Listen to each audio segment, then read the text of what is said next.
Mayapaldo, Pampanga, magandang araw Central Luzon. Ako po si Justin Dizon, taga rito kasama nyo para po sa CLTV 36 Balitaan. Atin to. Kabalen, Kariyon, araw ho ng Biyernes ngayon, March 17, 2023. Kumusta ho kayo? Kumusta ho yung ating mga kababayan? Samahan ho ninyo kami sa isang oras na mainit na balitaan tungkol ho sa mga iba't ibang impormasyon at mga kaganapan dito ho sa ating rehiyong Gitnang Luzon. Siyempre, partikular na ho yung mga headlines natin dito ho sa Zambales, sa Pampanga, Nueva Ecija at kung saan-saan pa. Ito ho kami ho sa CLTV, kami po ay magdadala sa inyo ng mga balita at impormasyon na lokal at may kinalaman ho sa ating komunidad. Gaya na lamang ho nung kagabi, yung pinuntahan namin ni Kuyang JM. Ayan, pagbati pala. Happy Fiesta sa mga taga-Barangay San Jose dito po sa syudad ng San Fernando, Pampanga. Mamaya pag-usapan natin yung singing contest na talaga namang napuyat ho yung lingkod sa kakapanood. Magagaling lahat yung 16 o 17 contestant na nagpakita ho ng kanilang husay sa pagbirit. Ayan, simulan na ho natin ang mainit na balitaan.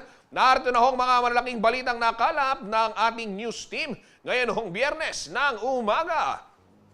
Ito mga kabalen, publiko, pinaalalahanan ho na maging alerto sa lindol.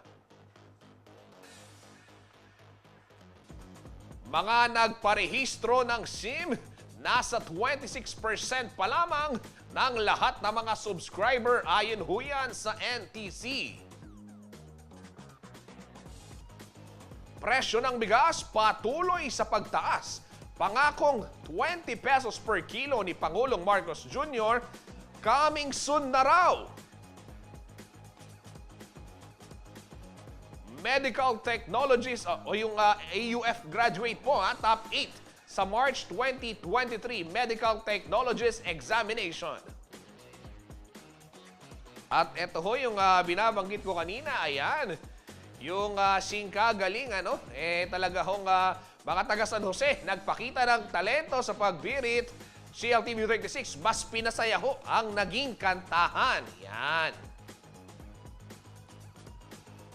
Ito ho mga kabalen, mga kariyon, alam naman ho natin na kahapon ay niyanig ho ng magnitude of 4.7 na lindol ang Masinloc, Zambales. Naramdaman ho yung paggalaw ng lupa sa iba pang mga bahagi ng Central Luzon. Ayon ho sa Masinloc, sa Zambales, MDRRMO at sa may OCD o Office of Civil Defense, wala namang naitalang casualty o kahit mga sa nasabing insidente ho. At nagpaalala rin ho yung OCD na tiyakin ho na sumunod dun sa mga safety procedures tuwing magkakaroon ng lindol. Naging epektibo naman daw yung ginawang mga earthquake drills at nagbigay paalala ho si Miss Diane Brocal, ang information officer ho ng OCD3, kung ano nga ba yung dapat gawin bago sa kasalukuyan at pagkatapos ho ng lindol kung kayo po ay nasa paaralan, opisina, bahay o maging kalsada. Ito mga kabalen, ang ilan ho sa mga dapat tandaan ay alamin ho yung mga exit routes at evacuation areas sa mga lugar o gusali na pinupuntahan. Para ho sakali kayong datnan ng lindol, alam ninyo kung saan kayo aatras. Para naman ho sa mga residential areas, siguraduhin po na kumpunihin din yung sirang bahagi po ng bahay.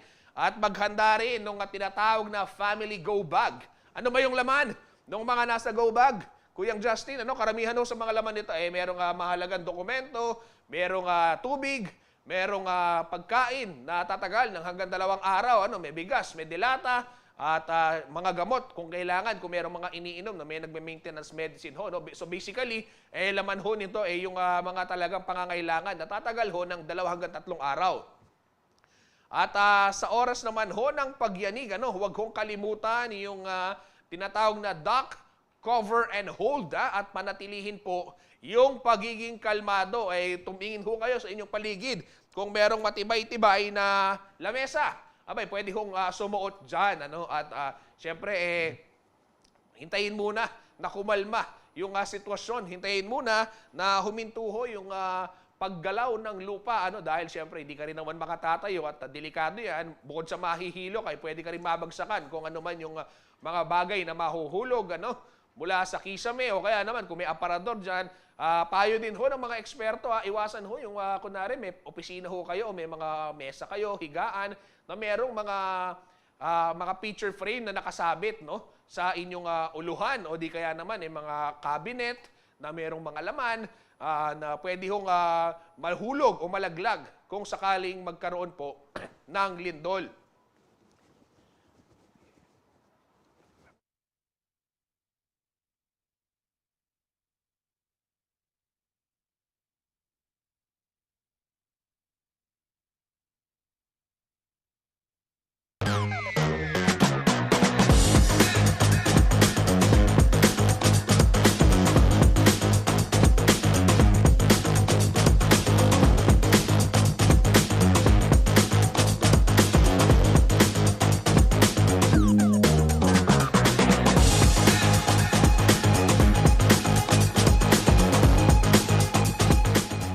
Mainam din ho mga kabalen na makibahagi po sa mga isinasagawang community earthquake drills. At sa oras naman ho ng pagyanig, gayon nga yung gaya ho ng binabanggit, yung duck cover and hold, pagkatapos ho ng pagyanig, ayan, hanapin ho yung mga open o kaya yung mga safe spaces, maghanap ho ng mga lugar na malayo doon sa mga gusali o pwede hong mabagsakan kayo ng kung ano mang mga bagay-bagay. Siyempre, dapat tiyak na usually mga open field po yan. Karamihan sa mga pinupuntahan, mga parking lot, yan, pwede ho yan. Magsagawa rin ho ng assessment sa mga kasama sa trabaho o bahay. Tiyakin ho na sila nasa maayos na kondisyon. Kasi yung iba, nataranta, nahilo, pwedeng tumaas yung kanilang presyon na natakot din sa sitwasyon. Yung iba naman, gagaya ko, sinusumbong ng vertigo. Kung maramdaman yung paggalaw ho ng lupa at merong hindi balanse, ayan. Lagi pong tatandaan, maging alerto sa lahat ng oras. Pakinggan ho natin ang pahayag ni Diane Brocal, ang Information Officer ng OCDE Region 3. I-prioritize po yung mga needs po ng ating mga elderly, mga pregnant women, PWDs, and of course ng mga bata. If tayo naman po ay located ang lugar natin sa coastal areas, tayo po ay baka lang magkaroon ng banta ng tsunami, tayo po ay lumikas, pumunta po sa mas mataas na lugar. Okay? And of course, pag tayo babalik na po sa ating mga bahay, suriin po kung may mga natapong mga nakakalasong chemical, at yung mga bagay po na pwedeng pagmulan po ng sunog. Okay? And of course, i-check din po natin yung mga electrical lines po natin, mga water pipes, baka po may sira at yun po ay ating itawag sa kinauukulan. And of course, yung gas leak po, baka meron, isa po yun sa nagtatanhi ng sunog. Na secondary hazard po ng pagyanig or paglilindol po.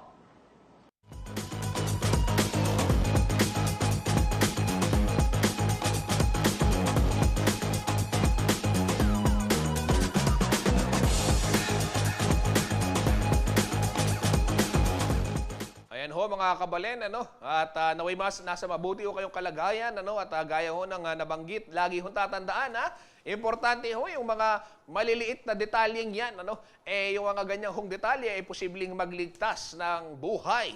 Kaya naman lagi hong maging alerto, alisto sa panahon ng sakuna, at huwag kakalimutan itong paalala ng OCD.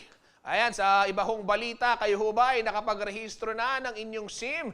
Opo, dahil sa patuloy na pagsasagawa ng SIM card registration ng National Telecommunication Commission at ng Department of Information and Communications Technology, ay aabot pa lamang umano sa mahigit 45 million ang nakilahok at nagparehistro. Ayon ho sa NTC, naasahan nilang mababang turnout ng registration dahil marami rin ho sa mga SIM card na ginagamit sa illegal na gawain ay hindi na rin irerehistro. Bumaba na rin ho ang umano yung mga text scams na naire-report sa ahensya. Narito po ang ulat ni JM De Jesus. December 27 noong nakaraang taon nang simula ng National Telecommunications Commission o NTC at ng Department of Information and Communications Technology o DICT ang implementasyon ng RA 11934 o ang SIM Card Registration Act. Kulang isang buwan bago ang itinakdang deadline ng SIM card registration sa April 26, hindi pa umabot sa kalahati ng bilang ng mga subscriber na nagrehistro ng SIM. Sa datos ng NTC as of March 14, 2023, higit 45.2 million SIM card users pa lamang ang nakapagpaparehistro, ang katumbas ito ng 26.75% ng higit 168 million subscriber na target may rehistro sa ilalim ng programa. Ayon kay NTC Region 3 Director Azor Sichon, inaasahan na nila ang mababang turnout ng registration.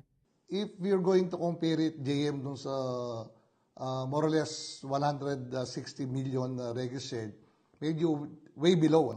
But of course, there are various reasons dun sa 160 million registered SIM card na hindi na magpa-register.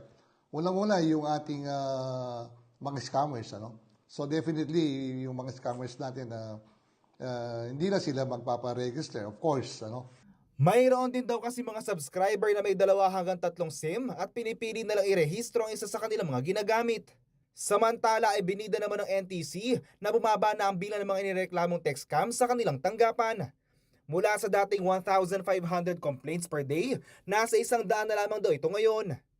Ang figure is 1,500 text scam na complaints na nare-receive ng buong komisyon, buong NTC.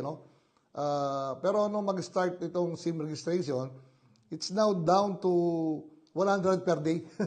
So can you imagine that yung difference, yung talagang masyadong yung pag-decrease, So masyadong malaki, So ngayon pa lang nararamdaman na natin yung effect ng SIM registration.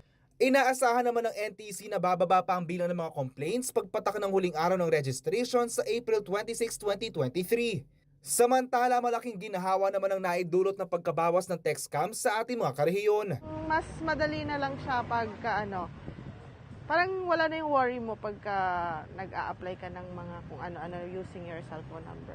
Wala na yung mga nag-a-ask ng load or kaya tumatawag na mga scammer.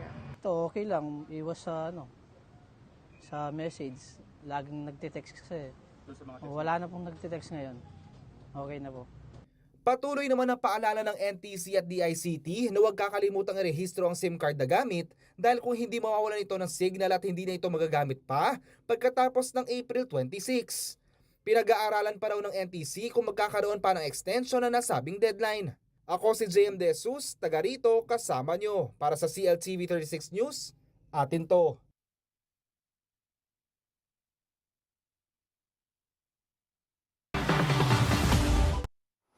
Yan mga kabalen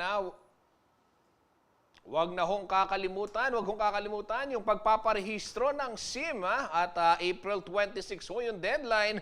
Huwag nang hintayin na umabot ho sa deadline. Alam naman ho natin, minsan ganyan ho tayo hintayin natin yung deadline, tsaka tayo doon pa lang hahabol. Ngayon, may pagwalang extension. Paano na? Sayang naman yung ating SIM. Tayo obligahan na magpalit ng numero. Ang sabi ho ng NTC, pinag-aaralan pa kung magkakaroon ng extension. Pero habang wala pang anunsyo, huwag na hong magpatumpik-tumpik. I-rehistro na ho yan. Bumisita ho doon sa mga website ng inyong mga telco provider upang sa gayon ay makapag-comply ho tayo doon sa batas. Ayan, sa ibang balita naman ho, nagsimula na rin po ang military exercises sa pagitan ho ng Pilipinas at ng Estados Unidos sa lalawigan ng Nueva Ecija nito pong Lunes, March 13.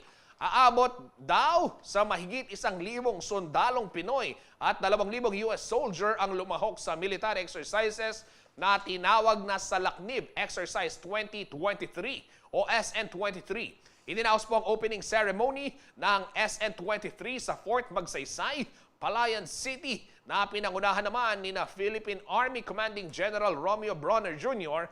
at US Army Commanding General Xavier Bronson. Ang SN23 ay isa pong Army-to-Army annual exercise na nagsimula ho noong taong 2016. Layon ho nitong palakasin ang interoperability ng mga sundalong Pinoy at Amerikano sa iba't ibang operasyong militar. Mapapalakas din daw ng SN23 ang kakayahan ho ng mga sundalo pagdating sa air at shoreline defense. Ang mga sundalong kalahok po ay sasanayin ho sa small arms maneuver, live fire exercises o yung LFX, jungle training events, artillery and mortar LFX events, at engineering and construction projects. Tatagal ho ang naturang pagsasanay hanggang 4 ng Abril.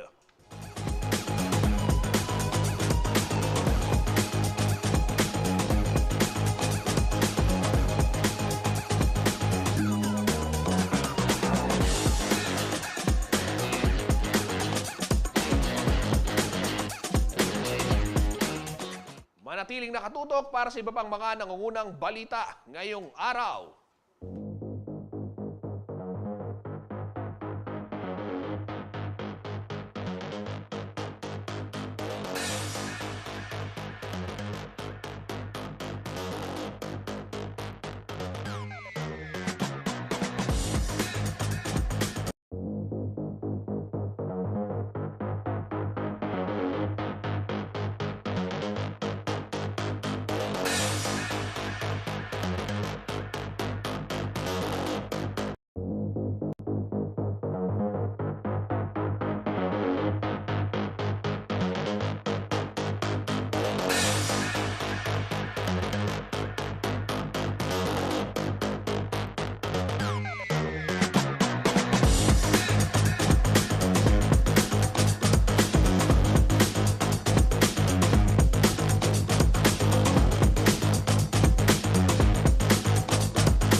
Nagbabalik po ang CLTV 36 Balitaan. Sa puntong ito, silipin naman ho natin ang sitwasyon ng trapiko sa ilang kakalsadahan po sa syudad ng San Fernando, Pampanga. Live ho itong kuha ngayon po alas 10:30 ng umaga mula naman sa City Public Order and Safety Coordinating Office Command Center. Ito mga kabalen, sa gawing kanan sa bandang itaas ang inyong nakikita ay kuha po dyan sa may Dolores intersection sa Jose Abad Santos Avenue. Partikular na ho yung tapat na kalsada o yung jasa, yung bahagi po ng tapat ng bus terminal na Victory Liner. Ayan ho. Maluwag pa rin yung dami ng trapiko sa mga oras ho na ito.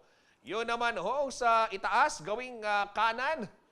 Ito ho naman ay kuha dyan sa may Magliman. Yan ho yung boundary ng Bacolor. So yun ho mga papunta ng Bacolor, Pampanga. Ayan, nakikita ho ninyo. Nandyan ho yung marker ng Villa de Bacolor. Maluwang naman, no? Maluwag ho yung daloy ng trapiko. Pero yung mga papunta ho ng San Fernando, sa mga orasong ito, ayan, nakikita ninyo, maraming mga truck na nakapila. Dahil ho yan, syempre doon sa ipinatutupad ho na konstruksyon o rehabilitasyon ng Lazatin flyover dyan ho sa may intersection naman ng Jasa at ng Lazatin Boulevard. Yan, mag-iingat ho yung mga babiyahe. Huwag i-anticipate ho yung mabigat na daloy ng trapiko dahil na rin ho sa patuloy na pagsasagawa. Ito ho itong Lazatin flyover sa Jose Abad Santos Avenue at Lazatin Boulevard intersection. Ayan. Yun naman hong sa may ibaba, gawing kaliwa. Ayan ho, kuha naman yan sa may Lazatin Boulevard at yung MacArthur Highway. Ayan, sa may St. Jude. Yun hong kuha ng CCTV footage na yan. So nakikita ho natin yung mga gumagawi ho ng kaliwa o kanan ng frame. Yan ho yung mga papunta ng Lazatin Boulevard. Ayan naman ho. At yung nasa bandang kaliwa ng frame, yan naman yung mga papunta ng Angeles City.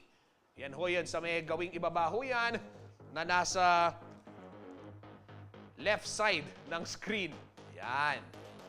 Nahalito na yung lingkod sa left side, left and right ito naman ho sa ilalim, right side tayo o kanan. Yan ho ay sa may papunta ho ng Capitol Boulevard at yung Palawi. Kita mong syudad, City of San Fernando, of course, and dire-diretso yan sa Cabalanzan, Bacolor. Ayan. Maluwag pa rin ho ang daloy ng trapiko sa mga oras na ito. Yan, asahan ho yung magbigat naman ng daloy ng trapiko mamayang rush hour, lalong-lalo na ho biyernes ho ngayon. At kanina nga ho, kaninang umaga, nang patungo ho ang inyong lingkod dito sa CLTV, medyo naramdaman na rin natin yung Friday madness sa kalsada. Again, gaya ho ng aking paulit-ulit na sinasabi at hindi ako magsasawang babanggitin, mga kabalen, mga karihiyon, i-check ho lagi natin ang ating mga sasakyan kung sila ba ay iligtas na i-drive at syempre i-check ho natin yung ating mga pangangatawan kung tayo ba ay nasa maayos na kondisyon para ho magmaneho ng sasakyan. Dahil alam naman ho natin ang aksidente, hindi lang ho tayo pwedeng masangkot, pwede tayo makadamay ng iba. Napakadelikado ho niyan. Kaya maganda, nasa maayos ho tayong kondisyon bago tayo humawak ng manibela. At syempre, dahil nga ho sa kaliwat kanang mga roadworks, nariyan ho yung syempre yung daloy nga o pagbigat ng daloy ng trapiko. Kabalen, karihiyon, huwag kakalimutan, magbaon ng mahabang pasensya at syempre ho yung disiplina sa kalsada para maiwasan ho yung mga aberya. At kung ano pa yung mga untowards incidents na hindi natin dapat nararanasan, pwede natin gawin o pwede natin ma-prevent kung meron tayong tinatawag na yung defensive driving. Yan. Dumako naman ho tayo dito ho sa ibang balita. Ito ho, suportado raw ni Pampanga 4th District Representative Dr. Ana York Bondoc Sagum ang isinusulong kong pag-amyenda sa konstitusyon o yung CHA o Charter Change. Ayon ho sa mababatas, dapat nang tunguhin ng bansa ang sistemang federal. Pero kung bakit, alamin ho natin yan sa ulat ni Paulo G. Santos. Very vocal si Pampanga 4th District Representative Dr. Ana York Bondoc Sagum sa posisyon nito sa gumugulong na charter change o pag-amyenda sa saligang batas. Ayon sa mambabatas, paborable ang federal form of government para sa bansa na siyang isinusulong noon ng kaalyado ni dating Pangulong Rodrigo Duterte sa 18th Congress. Ako po talaga, that's why I voted for President Duterte because I like federalism as a concept. Na yung kita po na Central Luzon will be retained in Central Luzon at gagamitin po ng mga tiga Central Luzon. Also, electing senators by region. Umaasa naman si Bondok Sagum na matutukan ng mga susing opisyal ng gobyerno ang proseso hinggil sa tsa-tsa kasabay ng iba pang mga nakahanay na gawain gaya ng barangay at sangguniang kabataan elections na itinakda sa October 30, 2023. Pero walang pressure? May timeline ba kayong pinakikitunguhan dito? Wala. Well, sana sooner rather than later kasi as things happen, barangay election, dami nang nangyayari, baka hindi po mabigyan ng pansin. Hindi naman ikinailan ng mambabatas na sa liderato ngayon ni Speaker Martin Romualdez na pinsan ng Pangulo, totoong malaki ang pag-asa na solido ang kanilang suporta sa tsa-tsa dahil sa sinasabing mayroong supermajority ang administrasyon. Ma'am, sa leadership naman ni Speaker, the question is how? Kumusta ho? Meron din bang super majority ngayon sa kongreso nito? Well, meron.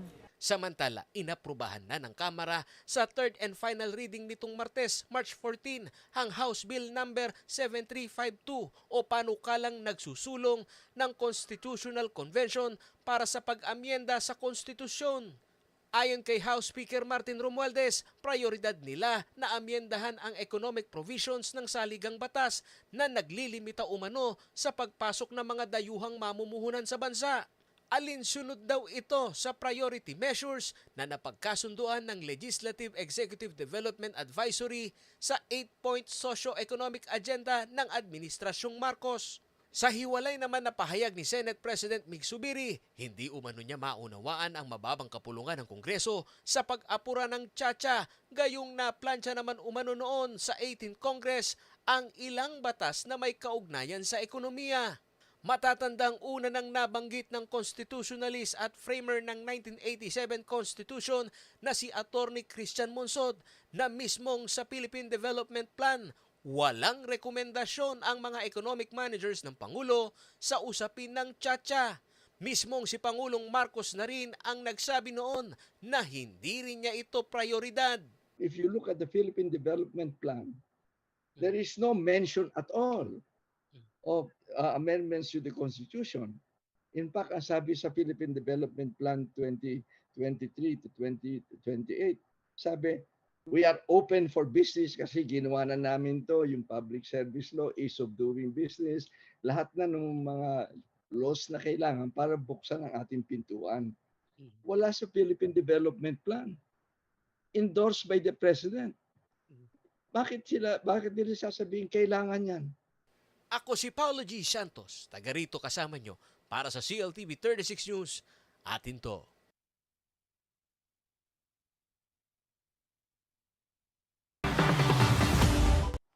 Gusto ko yung t-shirt ni Kuyang Paolo, presko-presko. Ayan ho mga kabalen, lalapit na ho ang sumbungan sa Central Luzon. Ito ho'y matapos pumirma ng isang Memorandum of Agreement ang CLTV 36 at ang Bitag Media Unlimited Incorporated o BMUI. Siyempre sa pangunguna ho ni CLTV 36 President Sonia P. Soto at BMUI CEO na si Kuyang Ben Tulfo. Dito lamang hong March 10 yan, si Tulfo po ang muka ng Maksyong TV show na hashtag Ipabitag Mo at Bitag Live na mapapanood na ho tuwing umaga dito ho sa CLTV 36. Ayon ho kay Tulfo, malaking bagay para sa Bitag Media na maging home network ng kanilang programa ang CLTV 36 dito ho sa Central Luzon upang mas mailapit ho yung tulong sa ating mga karehiyon at matugunan din yung mga isyong lokal. Narito po ang ilang bahagi ng kanyang panayam sa ating kasamang si Sonia P. Soto.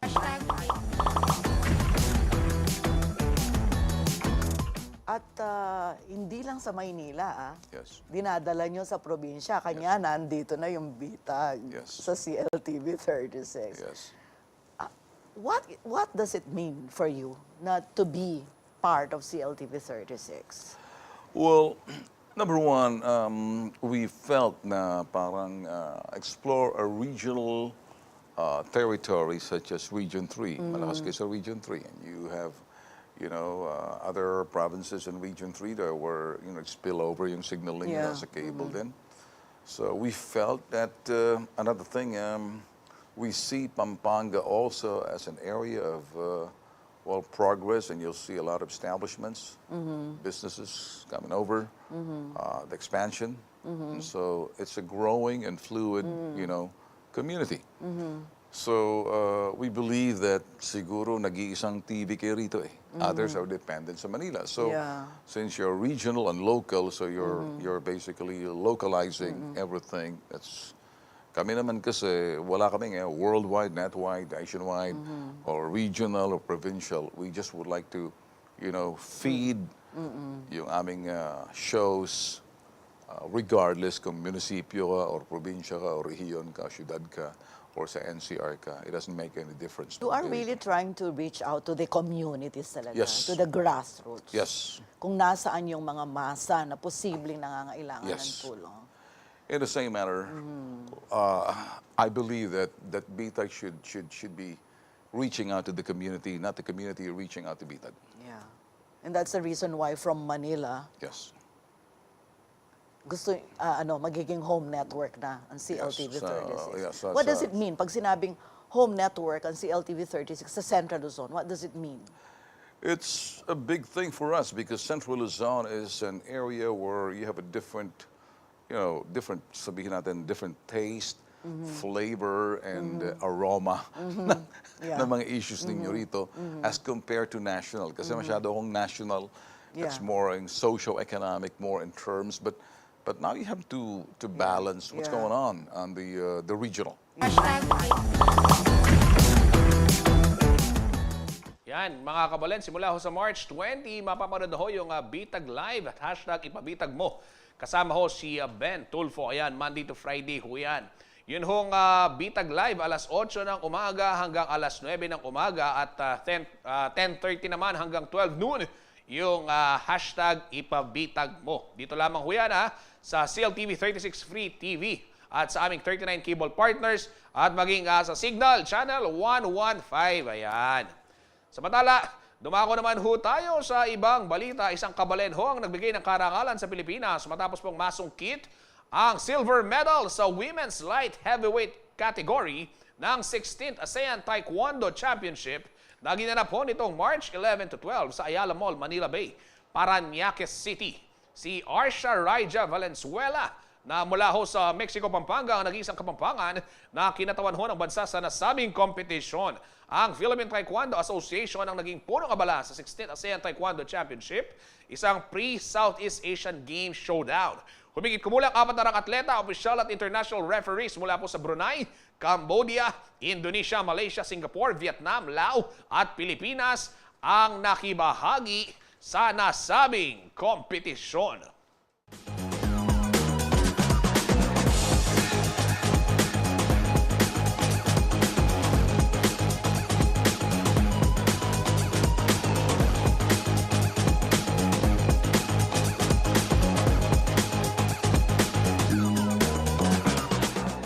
Kabalen, sa ating pagbabalik, makibalita ho tayo kay Jen Alubang Parungaw na tumututok ho dyan sa may Groundwater Symposium na ikinasaho ng City of San Fernando Water District sa Heroes Hall ng Siyudad San Fernando, Pampanga.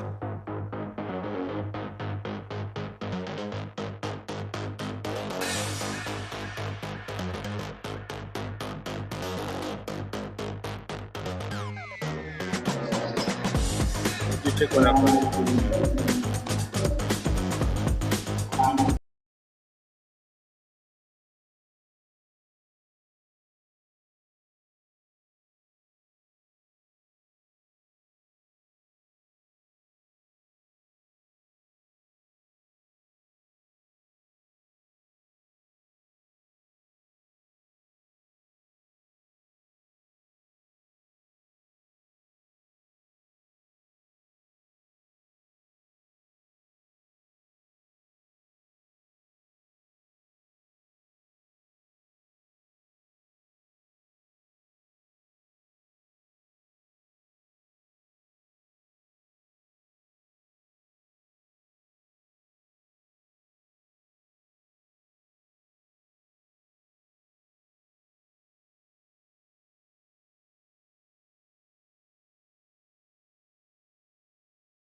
Ito mga kabalen, makibalita muna ho tayo kay ating Jenna Lumbang Parungaw na live ho mula dyan sa may Heroes Hall ng Siyudad San Fernando, Pampanga, kung saan isinasagawa ho itong isang symposium kaugnay naman ang water source sa siyudad ho ng San Fernando. Ating Jenna, good morning! Yes, good morning Justin at sa lahat ng ating mga manonood. At Justin, no, sabi mo nga kanina, nandito tayo ngayon sa Heroes Hall ng City of San Fernando, Pampanga, kung saan kasalukuyang isinasagawa itong State of Water Symposium. Kasi Justin, no, March 22 ay sineselebrate itong World Water Day na may theme na Groundwater Making the Invisible Visible. At ito yung pinakabahagi ng City of San Fernando Water District, no, pakikiisa dito sa selebrasyon na ito. Gusto raw nila na makita yung estado ng pinagkukunan ng tubig dito sa siyudad ng San Fernando. Kaya naman nag-invite sila ng iba't ibang mga groups. No, meron tayong mga sectoral groups dito na pinangungunahan ng Multi-Sectoral Governance Council. Nandito yung mga bottling companies natin, no, na nakikiisa dito sa symposium. Isa sila sa mga target talaga na mas makaalam nitong mga topics na dapat pag-usapan o dapat nilang malaman. Meron din tayong mga business sector na dumating.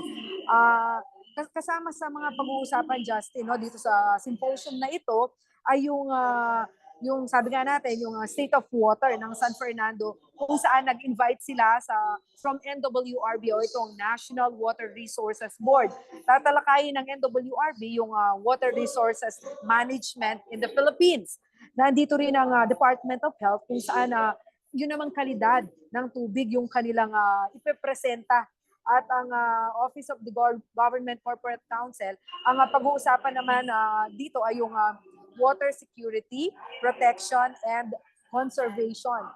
Justin, whole day ang event na ito, kaya naman pagdating ng hapon, kung interesado talaga yung ating mga kababayan, no, itong ipipresenta ng local government unit, yung roadmap pagdating dun sa water supply ng Siyudad San Fernando.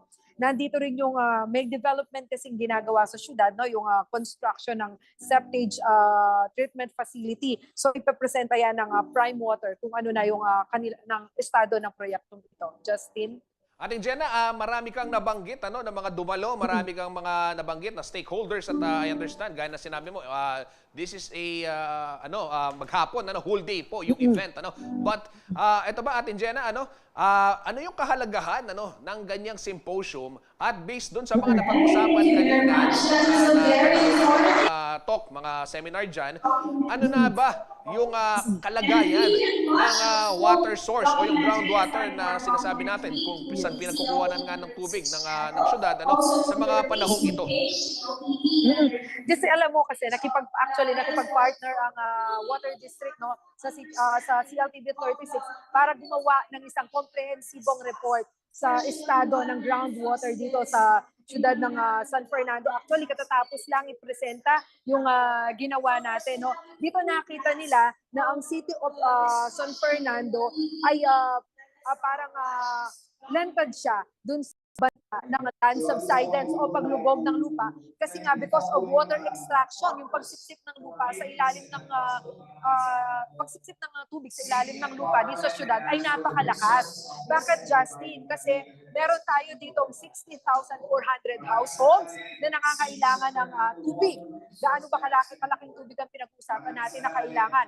1.58 million cubic meters. Kung titingnan nyo ito, yung galong ginagamit natin kapag tayo ay nag-stack ng water o kumukuha, no? Yung kulay blue na square, 100, actually higit millions ang ginagamit natin na gano'n monthly. So yun ang nakita sa report at ipinakita dito. Apart from that, nakita rin na yung mga bottling companies na nandito sa syudad. We have 7 bottling companies dito sa syudad. Bukod pa dyan yung mga iba pang industriya na extensive o malakas gumamit ng tubig gaya ng mga malls, ganyan. So ipinakita din doon natin na merong responsibility pala sila na magbayad ng production assessment fee. Ito yung binabayad kasi pag pala ang hindi alam ng ating mga kababayan, Justin, kapag ang well o yung pump station, yung sumisipsip ng tubig ng mga pipes ng water district para makapag-distribute ng household, kapag tinabihan mo yan ng isa pang pump station ng isang bottling company or ng isang industriya, yung palang parang magkakaroon ng competition dun sa area. Anong mangyayari? Mahihirapang sumipsip ang water district. So nasisira yung mga pipe nila. So parang doon, kailangan kong kwentahin kung gaano kalaki ang perwisyo na idinulot nitong private well na ito doon sa operasyon ng water district. Yun ang tinatawag na production assessment fee. Yun ang isa sa tatalakayin dito since nandito yung mga bottling companies. And priority, according sa Presidential Decree 198 o yung Provincial Utilities Act of the Philippines, priority kasi sa tubig ang household.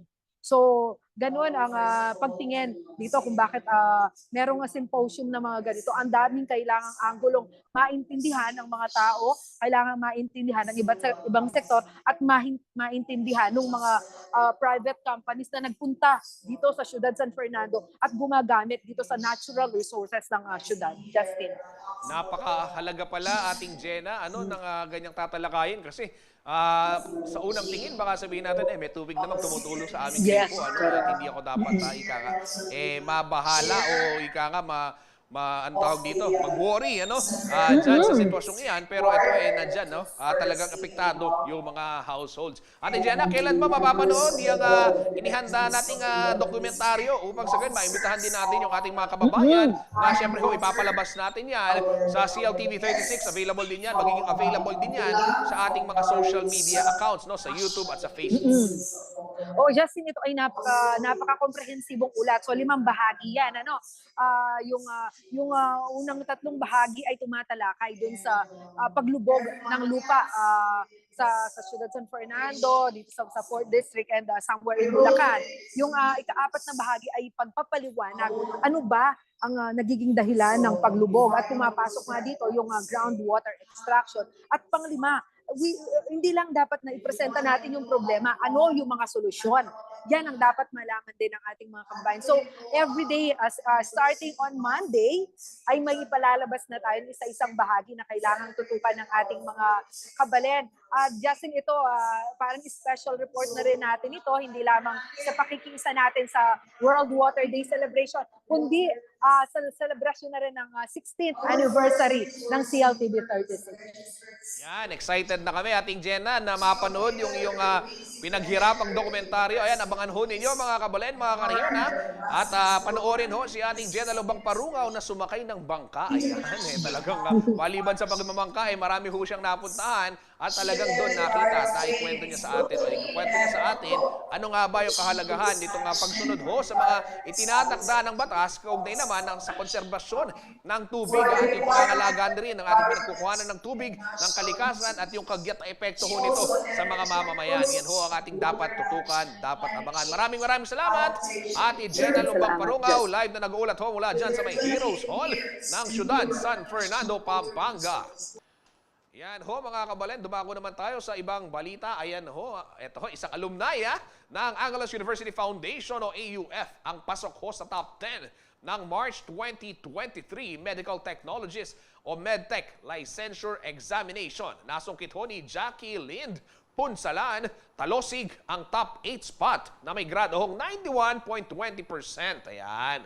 Kasama ho ni Talosig ang isa pang estudyante na si Isabela Palbakal ng Lyceum of the Philippines University na nakakuha rin ho ng kaparehong grado. Ang naturang pong exam ay ginanap dito lamang hong March 8 to 9 at inilabas naman ang resulta nito hong Martes, March 14. Ayon ho sa PRC of Professional Regulation Commission, umabot ho sa mahigit 4,700 sa mahigit 6,100 examinees ang pumasa sa naturang pagsusulit. Samantala sa datos naman ho ng Angeles University Foundation, aabot daw sa 126 ang mga pumasa na pabilang ho sa mahanay ng bagong medical technologies. Hinirang din ho bilang ika-6 na top performing school ang AUF sa nasabing examination na may passing rate na 76.42%.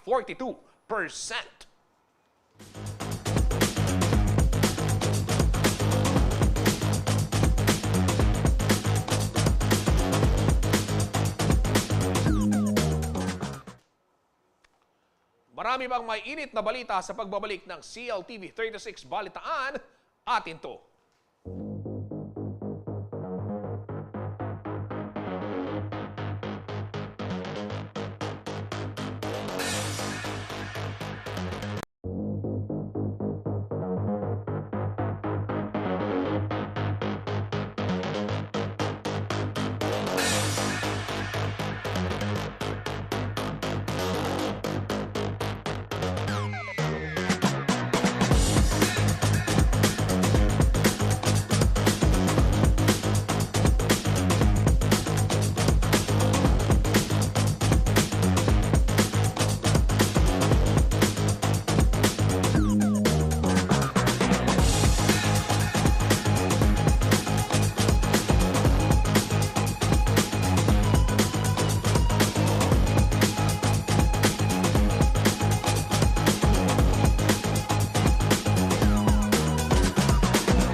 Nagbabalik po ang CLTV 36 Balitaan. Ito mga kabalen, coming soon na raw ang pangako ni Pangulong Ferdinand Marcos Jr. na gawing 20 pesos ang kada kilo ng bigas. Sa launching ho ng kadiwa ng Pangulo sa Camarines Sur nitong Huwebes, nakapagbenta raw ng bigas na 25 pesos per kilo. Pero ho dito sa Central Luzon na siyang rice granary ng bansa, ramdam pa rin ang patuloy na pagtaas ng presyo ng pagkaing paborito ng marami sa ating mga Pilipino. Narito po ang ulat ni Paulo G. Santos. Walang mabibiling 20 pesos per kilo sa bigasan ni Romel Policarpio dito sa palengke ng siyudad ng San Fernando, Pampanga. Mapa-imported man o lokal na bigas, pahirapan daw ang pagkuha ng mura sa kabila ng nagpapatuloy na harvest season ngayong Marso. Mataas po, sir. Hindi ko po alam kung anong nangyayari. Kasi ang nakapagtataka lang, ano yan po ngayon, March, April, ganon. Hanggang May, ano yan po yan. Bakit patuloy ang pagtaas? Yan ang malaking tanong sa amin. Kami rin kasi na inaangkat din namin ang bigas. Paano namin ibebenta ng mababa kung ang kuha namin mataas na? Piso hanggang 4 na piso ang itinaas ng bigas kada kilo dito sa San Fernando. Pinakamura na ang Angelica na 38 pesos per kilo na dating 36 pesos lang. 900 pesos naman ang kalahating kaban na dating 890 pesos lamang. Ang magagandang variety naman gaya ng jasmine rice, 55 pesos per kilo na. Ang dating 1,200 pesos na 25 kilos, 1,270 pesos na ngayon. Kung minsan, sir, alam niyo po yung tubo namin sa kalahating kaban, 10 piso na lang. Dahil nahihiya ka sa mga customer mo na biglang taas ng bigas, tapos biglang taas din yung bigay mo sa kanila. Siyempre, nagugulat po din po sila sa mga presyuhan. Hindi naman po nila alam kung anong nangyayari sa taas. Dahil pag pumunta sila sa amin, may mga bigas nang nakikita sa amin. Pero kami, hirap na maghanap ng bigas. Ayon kay Direktor Chris Polo Bautista Jr. ng Department of Agriculture Region 3, mataas ang farm gate price ng palay ngayon na nasa 21 pesos kada kilo. On my part na nasa operation, sa production, nakikita naman natin ang presyo ngayon ng palay kasi medyo mataas. Yung newly harvested umaabot ng nagre-range ng 15 to 16.50. Yung newly harvest, yung tuyo umaabot hanggang 21 pesos per kilo eh. So, yun yung nakita ko na dahilan. So, in terms of yung stocks natin, wala akong alam diyan, hindi ko sakop yan eh. Pagka 21 pesos ang tuyo, ang bigas niyan is 42 pesos times 2. Tiniyak naman ng opisyal na may sapat na produksyon ng bigas ang Central Luzon. Well, more than enough yung pinoproduce natin dito sa Region 3. Actually, sinusuplayan pa natin ang NCR. Hamon naman daw para sa mga magsasaka ang mataas na presyo ng production input gaya ng pataba, kaya't nakatutok daw ang DA sa pagbigay ng financial subsidy. At kung ang pag-uusapan ay ang pangako ng Pangulo na 20 pesos kada kilo, ito ang masasabi ni Direktor Bautista. Kumusta ho ba yung target ngayon ng DA? Nakakapag-comply ho ba tayo dito sa pinapangarap ng Pangulo? Wala akong masabi dyan.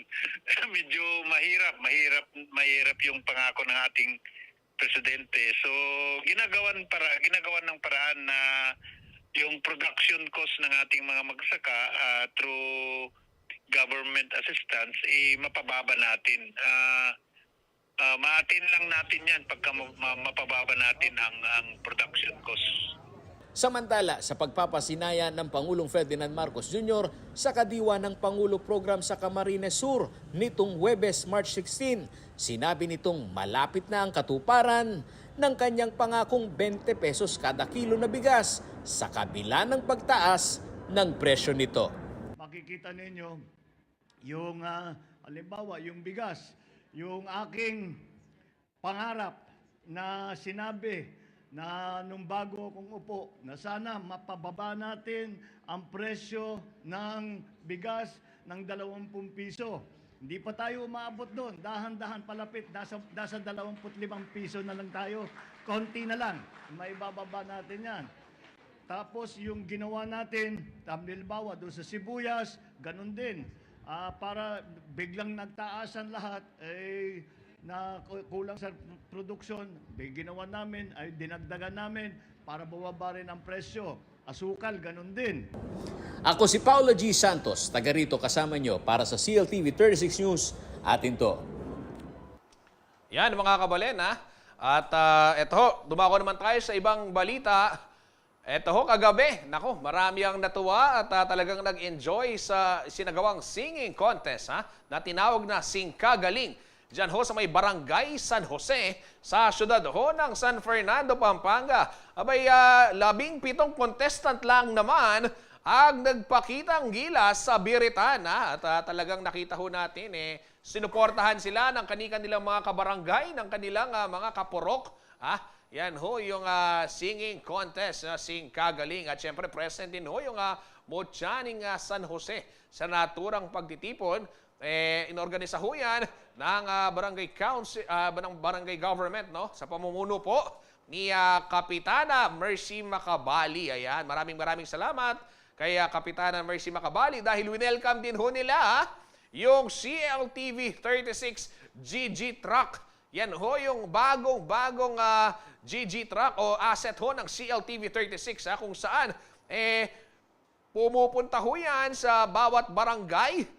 Yung GG truck, yan, pakita natin yung GG truck para mapanood ng ating mga kababayan. Nagpupunta yan sa mga barangay at nagpupunta ho yan sa mga iba't ibang okasyon kung saan pwede ho ninyong mapanood ng live yung mga programa din ng CLTV 36. Tumutok lamang ho kayo sa ating Facebook page. Alam nyo mga kabalen, dahil meron ho tayong papromo yung kapag ikay nag-selfie kasama yung GG truck. Ayan. Pwede kang manalo ng iba't ibang papremyo mula naman sa ating mga generous sponsors. Ayan, mga kabalen. At sino ba yung nanalo? Ayan, nakikibalita. Sino daw ba yung mga nanalo sa singing contest? Diyan sa Barangay San Jose, na labis na pinasaya pa ng CLTV 36 dahil kabilang ho sa nag-host, no? Kasama ng host nila na si Budang, ang ating kasamang si JM De Jesus. Ayan, sasabihin ko sana si Budong, sasabihin ko sana si JM De Jesus ho. Ayan, na talaga ng mga nag-enjoy ho yung ating mga kababayan sa panonood. Mahuhusay ho itong mga contestant. Pero syempre, gaya ho ng lahat ng kompetisyon, meron hong panalo talaga na tinatanghal. At ang second runner-up ay si Jeris Gonzales. First runner-up naman po si John Paul Bukoy, habang kampiyon sa Sing Ka Galing dyan sa may San Jose, San Fernando, Pampanga, si Jericho de la Cruz. Ayan, napakasaya. Kahit si Kap, enjoy na enjoy sa pagsayaw. At syempre, yung ating mga kababayan, inaabangan yung GG truck. So tumutok lamang ho kayo dito sa CLTV 36 para ho sa gayon malaman din ninyo kung saan ba yung susunod na destinasyon ng ating GG truck, yung CLTV 36 GG truck. Ayan. Pansamantala, banggitin ko lang din, meron ho tayong contest dito, yung Barangay TikTok Superstar o yung BTS, na ito, pwede ho kayong pumunta sa Facebook page ng CLTV 36, para nang sa gayon ay malaman ho ninyo ano ba yung mga mechanics. Kung kayo ay mahilig mag-TikTok, mahilig sa BTS, Barangay TikTok Superstar, ito na yung chance ninyo na maging miyembro ng BTS. Ano nga ba yung mechanics ng BTS? Ayan, ito ho, papakita namin sa inyo. Yung mechanics ho, i-follow lamang ho yung TikTok account ng CLTV 36. Ito, teka lang mga kabalen, ito, papakita ko ho sa inyo. Para nang sa gayon, makasali ho kayo. Alam nyo, usong-uso kasi itong TikTok ngayon. Marami sa ating mga kababayan, talagang natutuwa ho sa TikTok. At gustong-gusto nilang pinanonood itong mga programa ng o yung mga content dyan sa TikTok. So ito, ano nga ba yung kailangan nating mapanood na ano nga ba? Ano mga ba yung dapat gawin? Ito, basahin ko na lang, Kuya Justin. I-follow po ang aming TikTok account na at CLTV36 at gumawa rin ho ng TikTok video na nagpapakita ho ng inyong talento sa pagsayaw o pagkanta. Isama rin ho sa video ang isang maikling introduction. Ilagay ho ang inyong pangalan, CLTV36 BTS of Barangay at yung pangalan ho ng barangay. Tapos ang TikTok video po ay dapat at least 60 seconds. No? I-post din ho ang inyong content at itag ang CLTV36 sa caption. Ayan. Ang tatanghiling panalo ho ng papremyo mula sa ating sponsors ay i-announce naman ho sa Facebook page ng CLTV36. Ayan ho mga kabalen, sige, tuloy-tuloy ho tayo sa ating balitaan. Ano? Ayan, kaya ba? Kaya ba? Abot ba? Ayan, sige, pakita natin, Kuya Arvin. Nasaan ba yung TikTok sinasabi nating Barangay TikTok Challenge? Ito ho. Marami-rami nagpapadala. Nakita ko kahapon. Mga mahuhusay. Ano? Pero sumali na ho kayo ha, para sa ganyan, malay nyo, kayo nang maging susunod na miyembro ng BTS o Barangay TikTok Superstar. Ayan, kala nyo, BTS na paborito. O, di ba? Ha? May mga ano yan mga mechanics yan. Maya. Nandyan lang ho yan, nakapost lamang ho yan sa ating CLTV36 Facebook page. Ayan. Dumako naman ho tayo sa ating topic question of the day. Ano nga ba ang masarap kainin tuwing tag-init? Ayan, no? Mga kabalan, makibahagi ho kayo sa komento. Unahan ko na kayo, ha? Siyempre, walang iba, kundi halo-halo. Ayan. Nako, halo-halo. O kung gusto mo naman, mais con yelo, pwede rin, di ba? O ano nga ba? Ano pa ba? Ray, bravo. Ano ba masarap kainin? Ice cream? Ay, oo, ice cream. Pagkasarap-sarap ng ice cream. O yan, balikan natin, handa na. Ito, nandito ho yung mechanics ng BTS. Ito ho yung sinasabi natin kanina na kung paano ho kayo makasasali dito ho sa Barangay TikTok Superstar. Ayan, gaya ho ng nabanggit ko, ulitin ko lang, i-follow ang aming TikTok account at CLTV36. Gumawa ho ng TikTok video na nagpapakita ng inyong talento sa pagsayaw o di kaya naman pag-awit. Ha? Isama rin ho sa video ang isang maikling introduction, ang inyong pangalan, at lagay nyo CLTV36 BTS of Barangay. Kung anong barangay kayo, San Jose, ha? City of San Fernando, Pampanga. Ang TikTok po ay dapat at least 60 seconds. Ha? I-post po ang inyong content at itag ang CLTV36 sa caption. Ang tatanghaling mananalo ng papremyo ay i-anunsyo ho sa FB page at TikTok account matapos ho ang isang linggo. So kahapon ho ito nagsimula. May chance pa ho kayong sumali at maging susunod na miyembro ng BTS o maging susunod na miyembro ng Barangay TikTok Superstar. Ayan.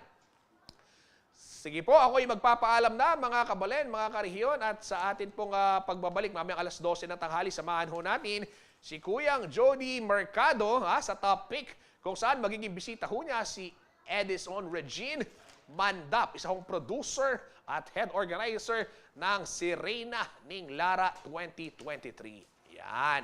At yan ho,